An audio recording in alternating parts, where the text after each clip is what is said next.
যারা দিনে গিয়ে যদি রাতে অন্ধকার, তাদের ভবিষ্যৎ খুব অন্ধকার। বাংলাদেশ জাতীয়তাবাদী দল বিএনপির সদস্য নবায়ন, নতুন সদস্য সংগ্রহ এবং ভারপ্রাপ্ত চেয়ারম্যান তারেক রহমান প্রদত্ত রাষ্ট্র কাঠামো মেরামতের 31 দফা বাস্তবায়নে রাউজানের গোষ্ঠী নয়াহাটত অনুষ্ঠিত হল জনসমাবেশ। আমাদের হাকিমের সেপ্টেম্বরের 20 তারিখ বিএলএ বাগোয়ান ইউনিয়ন বিএনপির উদ্যোগে দলীয় কার্যালয় ও সম্মেলন কক্ষত আয়োজিত এই সভায় প্রধান অতিথি আছেন উপজেলা বিএনপির যুগ্ম আহ্বায়ক ফিরোজ আহমেদ। সভাপতিত্ব করে ইউনিয়ন বিএনপির নেতা নূর মোহাম্মদ খান। প্রধান বক্তা আছেন চট্টগ্রাম উত্তর জেলা বিএনপির সাবেক শিক্ষা বিষয়ক সম্পাদক হাবিবুল্লাহ মাস্টার। বিশেষ বক্তা আছেন উত্তর জেলা স্বেচ্ছাসেবক দলের যুগ্ম আহ্বায়ক ইউসুফ তালুকদার। ফজল কাদের চৌধুরী ফ্যামিলি ছাড়া অন্য কোনো বিকল্প রাউজানে হতে পারবে না।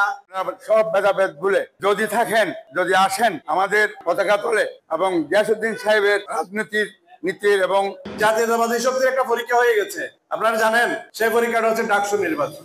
ডাকসু নির্বাচন আমরা হারি নাই, ডাকসু নির্বাচন আমাদেরকে সুকৌশলে হারানো হয়েছে।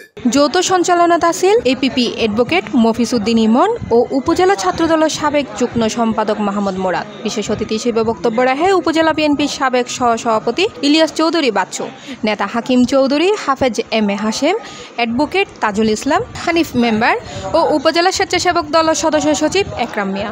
আমাদের আগামীতে সদস্য ফরম যখন পূরণ করব আমাদের ঘরে ঘরে।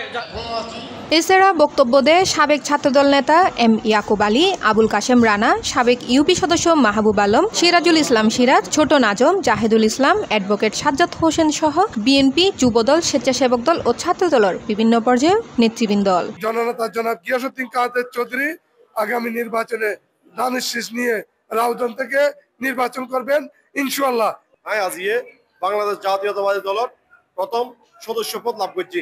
অনুষ্ঠান শেষে নতুন সদস্য সংগ্রহ ও পুরাতন সদস্য নবায়নের ফরম বিতরণ করা হয়। এ সময় নবাগত নেতা হলে উচ্ছ্বাস প্রকাশ করে জানায় তারা আসন্ন জাতীয় সংসদ নির্বাচনত সাবেক সংসদ সদস্য গিয়াসউদ্দিন কাদের চৌধুরীর পক্ষে মাঠত হাজ করতে প্রস্তুত। সি+ টিভি, চট্টগ্রাম।